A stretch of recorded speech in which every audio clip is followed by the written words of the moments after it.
we have to become more advanced in thinking about new technologies and the way that we can put that to best use. So the people that are at the forefront, you know, are students that are here taking classes. You know, it starts, that kind of activism starts with them. You know, a lot of these movements become grassroots.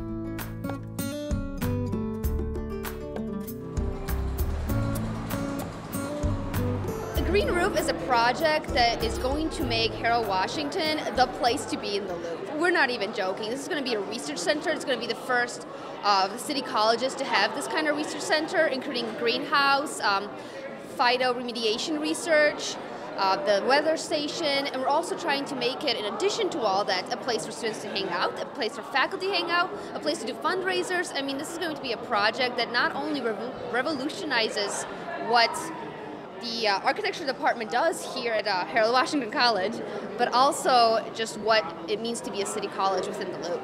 My Architecture 123 studio class has been working on a green roof project for the college all semester. The importance of this project is, first and foremost, it will be a teaching tool. This model that we've created was in conjunction with the architecture club at our school, as well as other student peers who wanted to take an interest in roof design. So the way we started approaching this was our class focused on research and what goes in a green roof, the different elements. The students are learning the newest technologies of how to do a green roof. They're learning the different aspects of it, how to plan it. I mean, in every aspect, especially for the school, it's such a great project. Green technology is what is happening now, and it's a big deal because I've started to watch movies and things about where our Earth is heading as far as our lack of recycling and a lack of reusing our resources. The green roof is our way of trying to improve the environment and make Harold Washington a greener and better place. With green space, with trees on the roof, the heat reflection is much lower. College will have to rely less on, air conditioning. There's also, also it's very good for the environment in terms of having more plants available to it will eat up CO2 and improve oxygen. Today we are presenting the concepts for Harold Washington's Green Roof project. In talking with your faculty, it's been expressed to us the interest in having a plaza that would function as a laboratory for you. Christina and I are kind of leaning towards this logo because of all the different options that we can do with it. This can be one of the newest green roofs in the Loop, and it's going to be part of our whole transformative project that involves the garden center that's going to be downstairs over at 10 East Lake Street. Our new neighbors, the Witt Hotel, one of the newest hotels in downtown Chicago, they're joining us in this venture. Their rooftop restaurant up there, really exclusive place. They're interested in the view, but we're also interested in what we can do in the space between us. Commonwealth Edison owns the space between us. There's an old substation there. So what we're doing with the WIT is we're taking advantage of the space that we are now leasing from Commonwealth Edison to make like a laboratory type space. That'll be green down there. So the Loop grows in that area. Vertical gardening for both food and just vegetative and other sort of plants. Right now we're in the dream phase, so everyone's got a different dream of what this is going to look like. Some greenhouses, we can have plants on the inside and also student workspace, faculty workspace, and then some outdoor greenery as well. The city is really developing its green design area. There's buildings coming up everywhere, and just to be part of that and making the city healthier in itself and bringing back all the green that we took away from it, so I think that is really inspiring to us. I feel like all of these natural disasters, if you want to call them that, and shifts in climate is a direct result of our lack of recycling, our lack of focus on reusing our resources, and which we're running low on. We only have one Earth, and because we only have one Earth, we need to take care of it.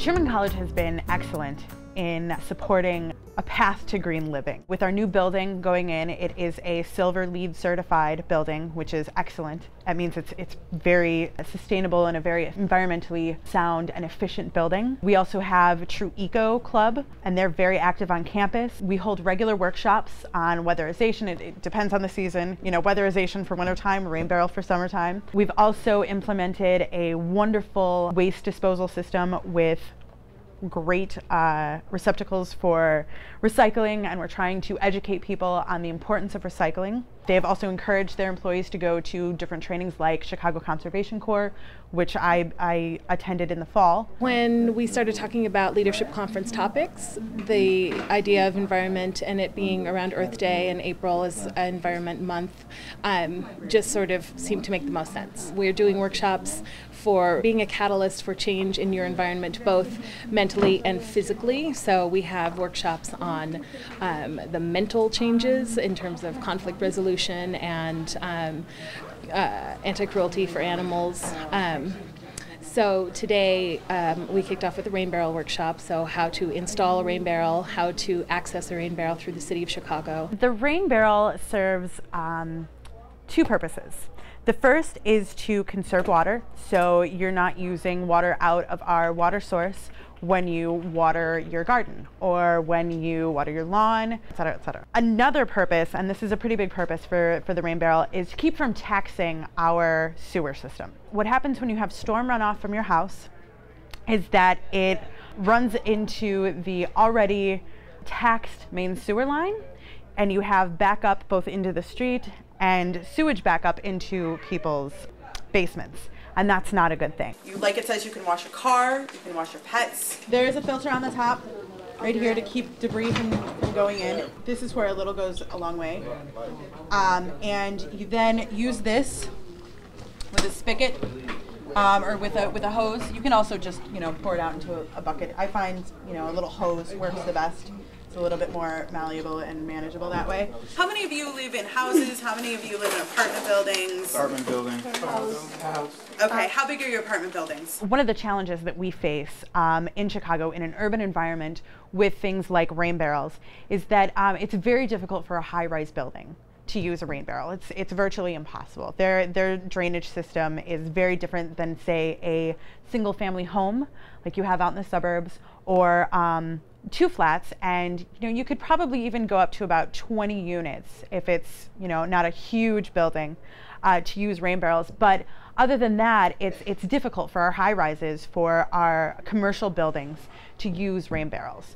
So that is definitely a challenge we face in the city with water management. Using rain barrel is important. Everyone should use them simply because the rain is free.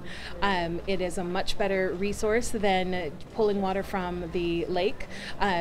This planet is actually losing its water. There's a consensus that we need to do more as an institution to be better stewards and to be better participants in our community. And one way to do that is to be more green, be more efficient, be more environmentally conscious.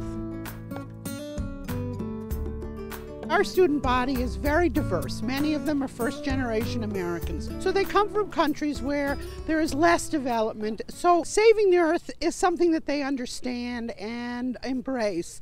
I think they're fearful that the world will be left for them in an unsafe way. So our students who designed this t-shirt, "Keep it safe, keep it clean," really embraced what is important in the area of the environment. We are passing out basil plants, organically grown.